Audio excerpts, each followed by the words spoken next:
Estaba googleando y encontré un video donde una tuerca se mantiene flotando sobre el aire. ¿Sabes cómo funciona la levitación? ¿O por qué un cuerpo se mantiene estático sabiendo que existen varias fuerzas sobre el mismo? Sabemos, gracias a nuestro video de las leyes de Newton, que la fuerza es la responsable del cambio de movimiento de un cuerpo.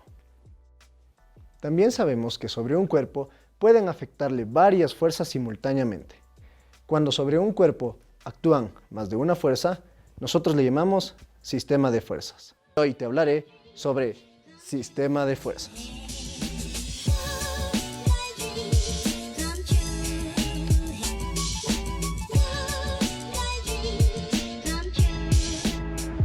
Para entender mejor la clase de hoy, tendremos que revisar los temas de cinemática, leyes de Newton, descomposición vectorial, fuerza normal y de rozamiento.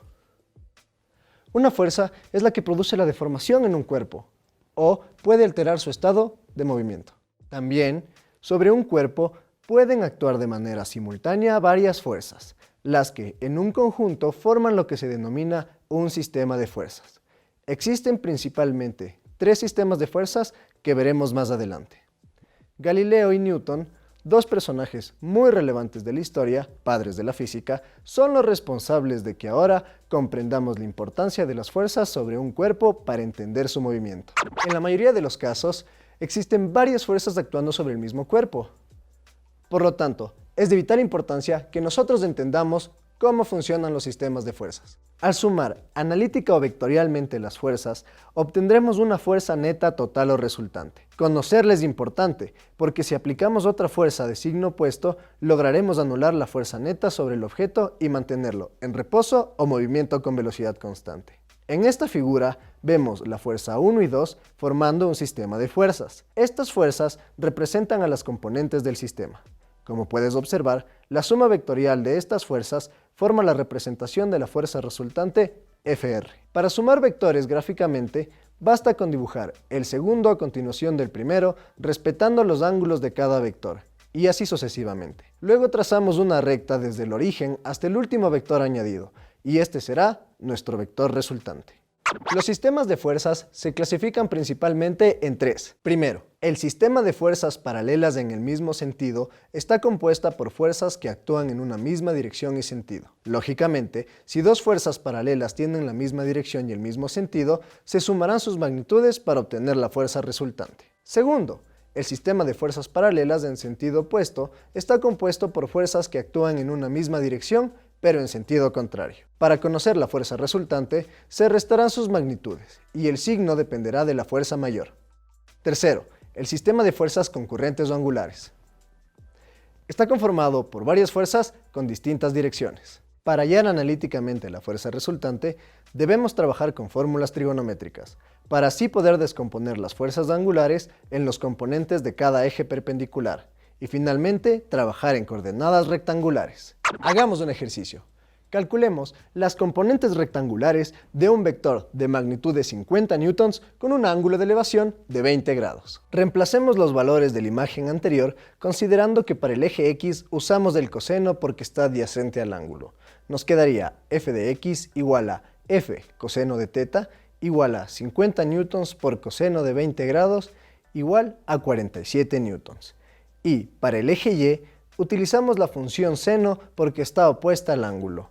Es decir, Fy igual a f seno de teta igual 50 newtons por el seno de 20 grados igual a 17 newtons. Por lo tanto, nuestra fuerza sería 47 en I más 17 en J newtons.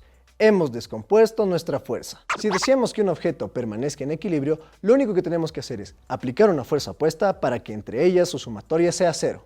De esta forma, podemos hacer que nuestra tuerca se mantenga levitando, pues la gravedad la atrae hacia el centro de la Tierra, mientras que el magneto genera una fuerza magnética que la impulsa hacia arriba.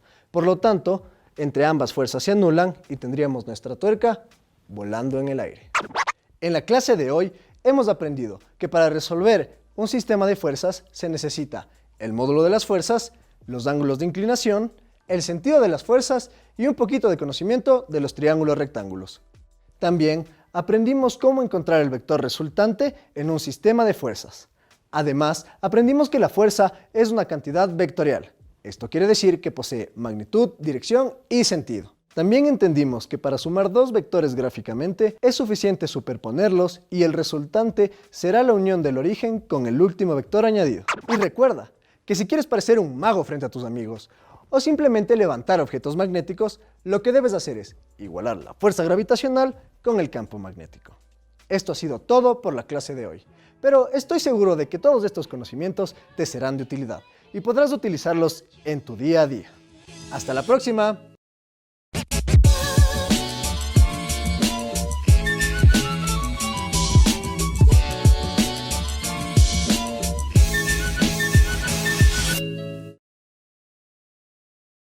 Qué importante es tener detectores de humo en los laboratorios de química. Los detectores de humo iónico detectan rápidamente el fuego, salvaguardando las vidas humanas y el patrimonio. Los detectores de humo iónico tienen una alta sensibilidad, pero ¿en qué basan su funcionamiento para tener dicha característica? Pues en la radiación que emite el americio 241. Ciertamente el estudio de la radiación y de los elementos radiactivos han sido muy importantes en la historia de la química. En nuestro caso fue trascendental para seguir estudiando la estructura interna del átomo. Rutherford estudió las partículas alfa con carga positiva, las beta con carga negativa y las gamma sin carga. De estos tres tipos, la que permite avanzar en el conocimiento de la estructura interna del átomo es la radiación alfa. La misma que hace funcionar al detector de humo iónico también es usada en tratamientos de cáncer, eliminación de la estática, industria espacial y otros. Hoy en nuestra clase de profe youtuber de química hablaremos del modelo atómico de Rutherford.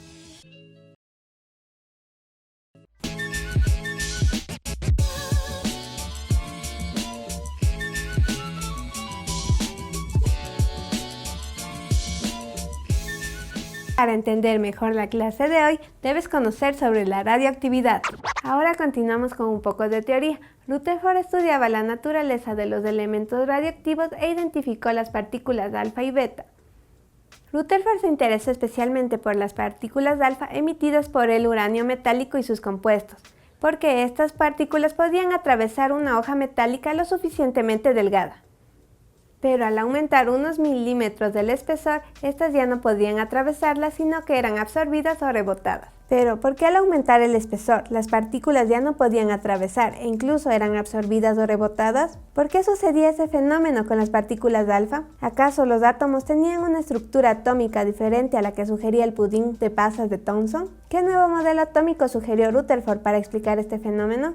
Responderemos de estas preguntas explicando el experimento que empleó Rutherford para identificar las partículas alfa y su comportamiento. Así comprenderemos el modelo atómico que propuso. Rutherford estudió la naturaleza de los elementos radiactivos sometiéndolos a un campo eléctrico, donde observó que las partículas alfa y beta se desviaban en sentidos opuestos. Y concluyó que las partículas alfa tienen una carga positiva y una masa igual al núcleo del átomo de helio. Y las partículas beta tienen una carga negativa y son electrones de alta velocidad. En 1910, Rutherford hacía que las partículas alfa atravesaran una delgada laminilla de oro. Al inicio notaron que casi todas las partículas atravesaban directamente sin desviarse, lo cual era congruente con el modelo atómico de Thomson. Pero luego halló indicios de dispersión en ángulos grandes, incluso notó que algunas partículas rebotaban. Si el modelo de pudín con pasas de Thomson era correcto, al bombardear a un átomo con las partículas alfa que tiene una alta velocidad, las desviaciones deberían ser mínimas. Rutherford propuso que la mayor parte de la masa del átomo y toda su carga positiva residía en una región muy pequeña, extremadamente densa, a la que llamó núcleo. La mayor parte del volumen total del átomo era espacio vacío en el que los electrones se movían alrededor del núcleo. En el experimento de dispersión de las partículas alfa, la mayor parte de estas pasan directamente a través de la laminilla, ya que no topan con el diminuto núcleo, simplemente atraviesan los espacios vacíos del átomo. Ocasionalmente, una partícula alfa se acerca mucho a un núcleo de los átomos de oro, donde la repulsión entre el núcleo del átomo de oro altamente cargado y la partícula alfa es lo bastante fuerte como para desviar la partícula alfa menos masiva. Siguiendo con cuidado, se pudo estimar que el tamaño del núcleo es 10.000 veces más pequeño que el radio del átomo. Como si una moneda de 1 centavo fuera el núcleo, entonces el borde del átomo estaría a 100 metros, casi 40 pisos. ¿Entiendes lo diminuto que sería el núcleo y el gran espacio hueco que existe entre electrón-núcleo? Así fue como Rutherford en 1911 estableció su modelo atómico nuclear con las siguientes características.